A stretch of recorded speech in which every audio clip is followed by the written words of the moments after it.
Assalamualaikum teman-teman.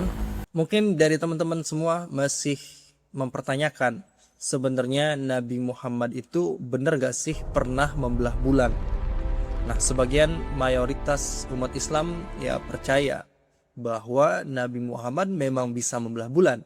Karena itu mukjizatnya Nabi Muhammad gitu.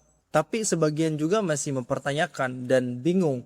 Mau percaya sulit, kalau nggak percaya takut dianggap kafir atau murtad. Akhirnya kan terpaksa mau nggak mau harus percaya gitu. Karena menurut tokoh agama dan ulama-ulama terdahulu, mereka mengatakan bahwa Nabi Muhammad memang membelah bulan, ada hadis-hadisnya. Ada juga tuh dalilnya di dalam Al-Quran surat Al-Qamar ayat 1 gitu. Nah, akhirnya karena dari kecil sudah terbiasa belajar agama itu dengan cara didoktrin, tidak boleh bertanya dan segala macam. Kalau bertanya nanti dianggapnya membangkang, tidak beriman lah, atau nanti bilang kafir dan sebagainya. Akhirnya nalar kritis dari orang-orang Islam ini minim. Pokoknya kalau kata gurunya begitu ya udah begitu, nggak usah dipertanyakan lagi. Dari sinilah timbul masalah besar. Akhirnya banyak yang beragama sampai mengorbankan akal sehatnya. Karena memang yang diunggulkan dari cara belajarnya umat Islam ini adalah hafalan, bukan berpikir. Yang penting banyak-banyak hafalan, hafalan Al-Quran, hafalan hadis-hadis, dan yang lainnya. Yang penting hafal, masalah paham gak paham itu terserah gitu. Bahkan yang bergelar profesor doktor pun kalau sudah masuk ke dalam lingkaran doktrin agama, ini kayak akal sehatnya tuh sebagian hilang gitu. Mereka juga percaya bahwa bulan yang ada di atas langit itu pernah terbelah. Mentang-mentang mengatasnamakan Nabi Muhammad, manusia pilihan Tuhan yang punya mukjizat, bisa melakukan kejadian atau kemampuan-kemampuan di luar nalar, ya udah kayak langsung percaya aja gitu. Padahal kalau teman-teman mau cari tahu, bener nggak sih Nabi Muhammad itu pernah membelah bulan yang ada di atas langit? Itu gampang kok, nggak harus pinter-pinter banget, nggak harus pinter sejarah, nggak harus ngerti sains, nggak harus ngerti bisa baca kitab kuning, nggak harus ngerti bisa bahasa Arab buat cari tahu informasi itu. Ya teman-teman tinggal pergi aja ke tengah lapangan atau ke halaman rumah malam-malam, kemudian lihat itu ke atas langit. Bener nggak? Mungkin nggak ada manusia yang bisa membelah benda yang begitu besar di atas langit? Kalau akal kalian masih sehat, seharusnya kan bisa paham dan bisa ngerti. Dalam sejarah umat manusia nggak akan pernah terjadi itu manusia bisa belah bulan gitu.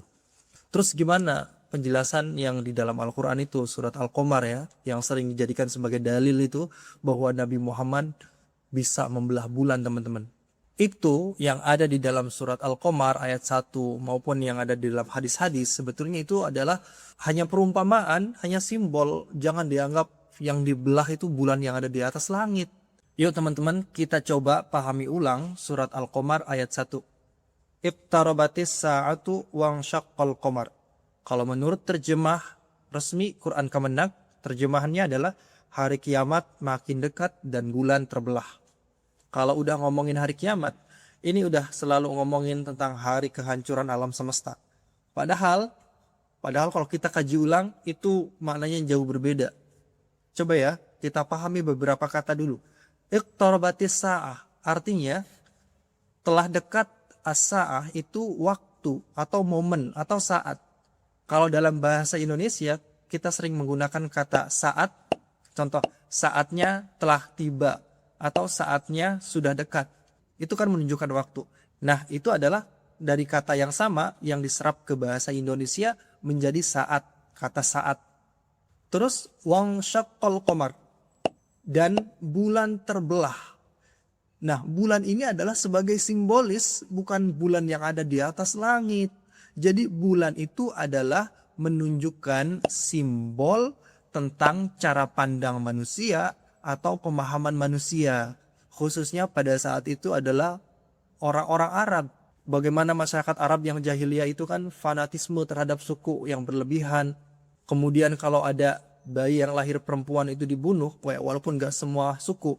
Yang jelas masyarakat Arab itu adalah mereka hidup dengan cara jahiliyah, jauh dari nilai-nilai ketuhanan. Kemudian seiring berjalannya waktu, Nabi Muhammad itu kan diangkat menjadi nabi. Kemudian mendapat risalah kenabian, mendapatkan wahyu. Nah, wahyu yang terima sama Nabi Muhammad inilah disampaikan kepada masyarakat Arab pada masa itu. Nabi Muhammad mengajarkan tentang ajaran-ajaran Islam, mengajarkan tentang ketuhanan, mengajarkan tentang nilai-nilai kemanusiaan. Akhirnya pemahaman-pemahaman lama masyarakat Arab ini yang mulai terguncang dan mulai pecah, terbelah gitu. Nah, jadi yang terbelah itu adalah cara pandang manusia, cara pemahaman manusia tentang melihat suatu kebenaran atau suatu kehidupan di dunia ini. Terbelah kan menjadi dua. Ada yang percaya atau beriman kepada Nabi Muhammad, ada sebagian yang menolak. Itu yang dimaksud membelah bulan, bukan bulan yang di atas langit. Kemudian ayat 2-nya, wa iyyaraw ayatan yu'ridu wa yaqulu sihrum mustamir. Jika mereka melihat suatu tanda. Ini kalau di dalam Quran terjemah atau Kemenak itu di dalam urung tuh tafsiran. Ada kata mukjizat. Teman-teman perlu digarisbawahi kata mukjizat atau istilah mukjizat yang artinya adalah melemahkan. Nah, kata atau istilah itu baru digunakan itu sekitar 300 tahun atau 400 tahun setelah wafatnya Nabi. Jadi jauh tuh. Ketika Nabi Muhammad masih hidup, itu Nabi Muhammad nggak pernah menggunakan istilah-istilah mukjizat. Bahkan di dalam Al-Quran itu tidak ada kata mukjizat atau tulisan mukjizat tuh nggak ada. Adanya adalah kata ayat atau bayin gitu. Nanti pembahasan mukjizat saya bahas mungkin di video lain. Itu menceritakan kejadian-kejadian di luar nalar teman-teman. Sebenarnya nggak kayak begitu. Nah, itu banyak yang disalahpahami. Nah, lanjut. Jika mereka melihat suatu tanda, mereka berpaling dan berkata kepada Nabi Muhammad, ini sihir yang terus menerus gitu. Itu mah cuman akal-akalannya Nabi Muhammad. Ini cuman trik-triknya Nabi Muhammad. Jadi kalau ngomongin sihir tuh bukan sesuatu kejadian yang dibantu sama makhluk gaib atau makhluk-makhluk halus, bukan. Sihir itu artinya adalah tipuan atau trik-trik. Nah, orang Arab ketika dikasih tahu sama Nabi Muhammad itu ya selalu bilang, itu mah apa cuman trik atau lu bodoh-bodohin gua lah kalau bahasa kitanya. Jadi alam semesta ini punya tanda-tanda teman-teman. Nah, Nabi Muhammad seorang nabi ini beliau bisa membaca tanda-tanda yang terjadi di alam semesta ini. Nah, karena Nabi Muhammad bisa membaca tanda-tanda alam semesta ini, tanda-tanda itulah yang diperlihatkan kepada orang-orang pada saat itu. Nah, ketika Nabi Muhammad memperlihatkan itu, ada sebagian yang percaya, yang beriman. Ada sebagian yang gak percaya, yang kafir, yang ingkar. Tanda ini berkaitan tentang bagaimana sih alam semesta ini bekerja. Apakah Tuhan itu ada gitu kan? Apakah manusia yang sudah mati menjadi tulang belulang kemudian dibangkitkan lagi atau enggak? Nah, itu diinformasikan sama Nabi Muhammad dan diberikan penjelasan melalui tanda-tanda yang terjadi di alam semesta. Terus lagi ada hadis Nabi yang bunyinya begini.